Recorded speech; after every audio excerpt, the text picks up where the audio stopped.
And now I wanted to show you, we have some wonderful doll houses in this auction, and I wanted to pay particular attention to this house because it's a very important house with a wonderful provenance. First, the size. This is a grand size.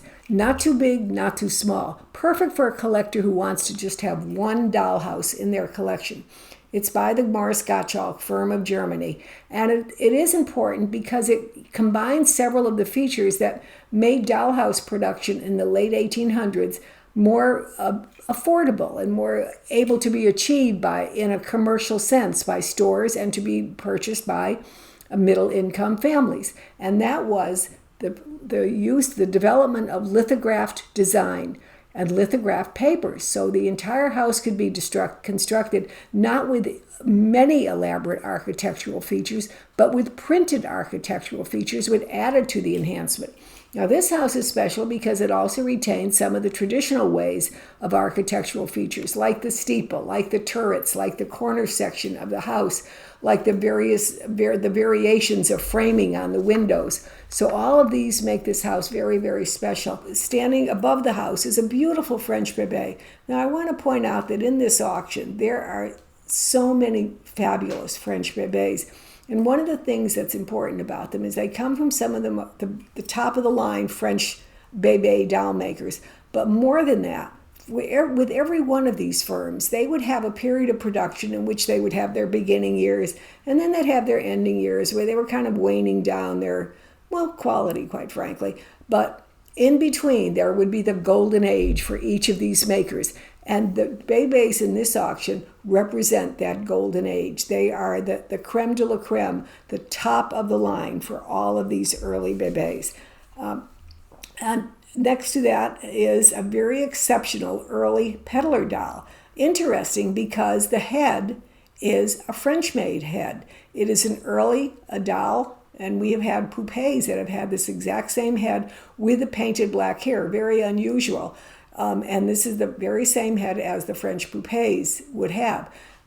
So this peddler doll was likely made for the French market, which is quite unusual. Usually they will be of German or English production. But here one made for the French market. And one of the other clues to this being made for the French market are many of the multitude of original products found in her basket and the various wares are items that have their advertising or their little notes about them in original French language. So a very, very clue to be had. And now moving along, look at this wonderful English wooden doll from the mid-1700s.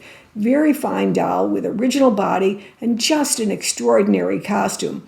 Not totally positive that the gown is original on this doll, although it certainly fits it as though it was, but certainly the gown itself is original to the period. It's of a very fine silk, and it has not interwoven designs throughout it, but it has hand-painted floral designs over all the silk. It's just extraordinary. And then it's further accented by this wonderful embroidery that's indicative of the work that was being done by the French Huguenots who had escaped France for religious persecution and come to England and brought their wonderful needlework skills with them. This is a fine doll. One of the things I want to point out to you is that although most of the wooden dolls were made to order or custom made or certainly made in very limited numbers, when you find a large one, you can be almost certain that it was a custom order. These were so difficult to achieve, and only the finest workmen would be accomplishing the very skilled painting and design and carving that had to be done on this. They were definitely made for the luxury aristocratic class, and that's why we find so many of them when we do find them that will still have their original costumes because they were preserved in these family estates over the years. So what I like about her is that she's not too big, not too small. She's just large enough to be the luxury one, but not too large that you can't find a place for her in your home. Now, standing right down below her is a wonderful canopy bed with twill drapery and bed covers a la Polonaise style. Very lovely. And the bed itself is likely from the Parisian shop of Maison Giroux, of which I'm going to wax on here in a few minutes, and you're going to get bored hearing me, but remember that name, Maison Giroux.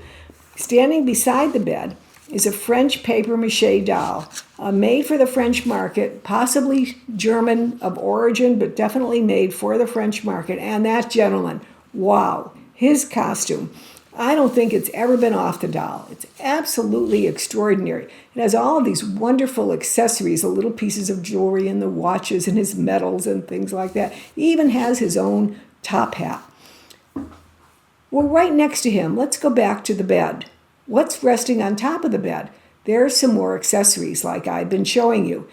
And these are, again, accessories that fall into the blue category. So I know when you're costuming your dolls, you're looking for pieces, you want to find the proper piece to accent it, just like you would for yourself or like a lady would back in the 1870s. So the color is important.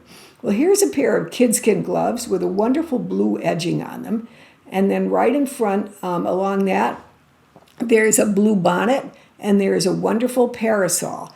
Very, very fine. Right in front of these, there is a little miniature toilette table. It has a hinged bracket mirror, which is great. And then it has a hidden surprise. Because when you pull out the center drawer, which you think is going to be empty because it's a piece of furniture for a doll, no, it's not. It actually is a fully fitted toilette set for an adult lady. It's a very, very fine piece and made for multiple purposes back in the day. One is a display and one to have a function. Very wonderful piece.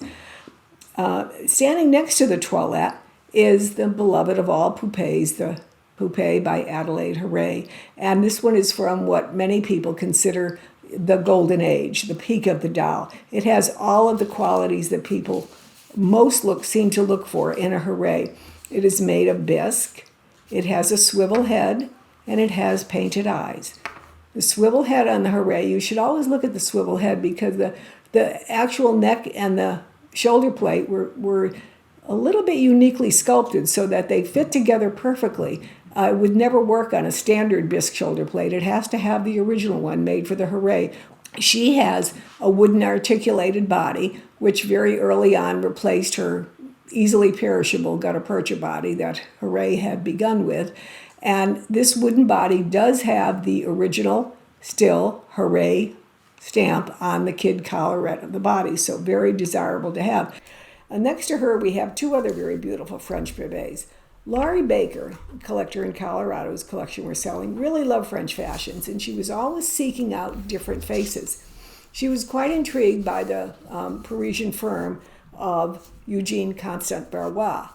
Now, this firm was quite interesting because they did market dolls that they had made that were marketed by themselves, but they also worked on commission for many, many other small firms that would call them and say, Eugene, I want to have a doll, and this is what I want the face to be, and it's going to have, sometimes would have their initial stamped on the body, and sometimes it was a store, one of the Parisian boutiques, and by the time it was done, it would have the stamp of Maison, I don't know, any one of them, many of them, the Au Paradise des Enfants or something like that, but the doll itself had been commissioned from Barrois. The doll in the blue has a very dear face, and the one in the white, please notice her neckline.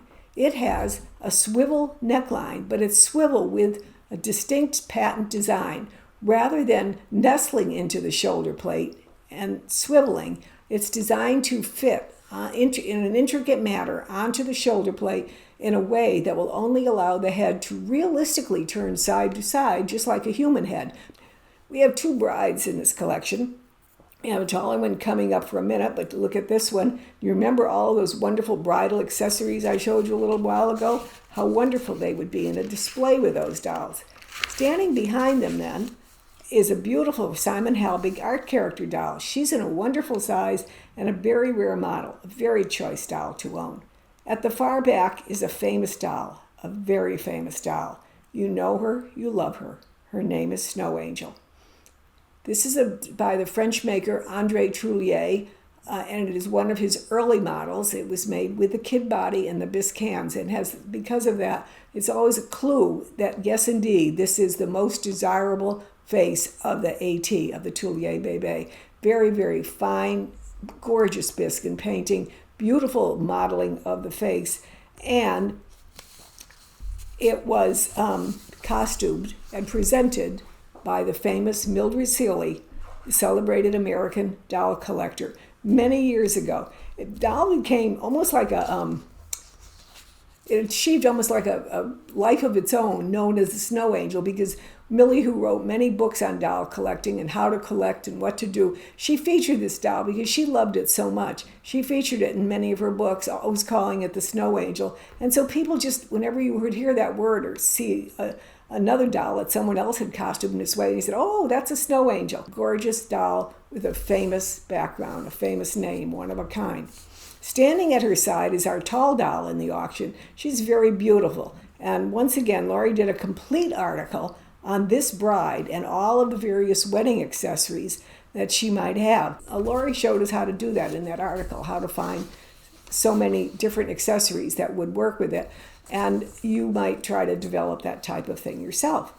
Down below her is a wonderful fashion doll. It comes to us from an Australian collection. She has a wooden body, wooden articulated arms, a wonderful wig, a wonderful costume, just one of those dolls that if all you're going to have is one fashion doll in your collection, well, this is a gem in every way, ready to put on your shelf and ready to find the ornaments to go with her or the furniture. For example, the clock that she's standing right next to. I guess she's waiting for the wedding to begin for her friend on the shelf up above her. And once again, we have many of these miniature Matrice model furniture. It's so difficult to find that we'll be showing you more of. Someone really needs to do a very definitive work on Matrice furniture. It covers so many categories. There were examples of doll-sized furniture, let's call it that for purposes now, that were made for dolls, and they were made in a more budget way as time went on by the end of the 1800s and into the early 1900s. And they were sold in department store catalogs and toy stores, and they were always designed for play with dolls. So here we have before that is next to the wooden-bodied, wooden-armed blue fashion. We have another example of a fashion doll with the letter markings on it, and she's standing in front of the pianoforte, piano shaped like a piano. You think that it's a miniature piano with its ivory keyboard. There's a keyboard on top, but when you open it up, look at the wonderful surprise. It's kind of like the toilet table I showed you a little while ago. All of these wonderful necessaire objects are inside. This is a great piece to display with a miniature doll and a wonderful surprise. It's also musical.